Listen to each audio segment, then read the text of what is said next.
जब हम नमाज पढ़ने के लिए खड़े होते हैं मगर हमारा दिल कहीं और होता है, ख्याल दुनिया के मामलातों में, ज़हन किसी फिक्र में डूबा हुआ और दिल अल्लाह से कटा हुआ महसूस होता है।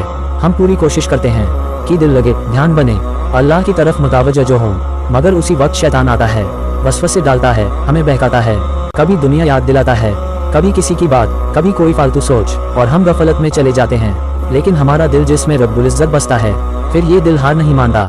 हम फिर वापस पलटते हैं, दिल को फिर संभालते हैं, खुद को झंझोड़ते हैं और अल्लाह की तरफ लौटते हैं। और यही असल जिहाद है।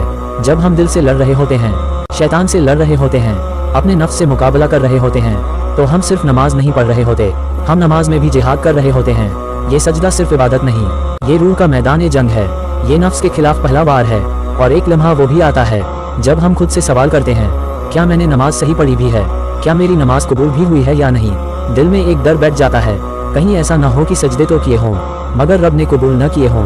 ये ख्याल, ये दर्द, ये भी तो अल्लाह के करीब होने की अलामत है। यही एहसास तौबा का दरवाज़ा खोलता है। अल्लाह ताला फरमाता है, do not be sad, Allah is with us. Quran, गम न कर, वो तेरे साथ है।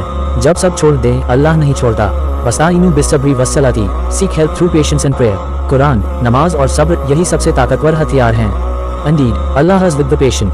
कुरान 2:153। सब्र करने वाले तन्हा नहीं होते, उनके साथ खुद रब होता है।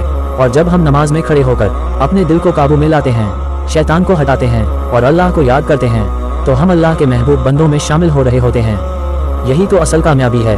नमाज में ध्यान टूट जाना कमजोरी हो सकती है, लेकिन बार बार अल्लाह की तरफ लौट आना ये कबूलियत की निशानी है। तो ऐ दिल, अगर तू लड़ रहा है, अगर तू पलट रहा है, अगर तू हर बार वसवसे को हटाकर सजदे में दिल लगा रहा है, तो याद रख, तू हारा नहीं बल्कि तू जीत रहा है। नमाज में भी तू जिहाद कर रहा है। इन्नल्लाह व मलाइकतहु युसल्लूना अलन नबी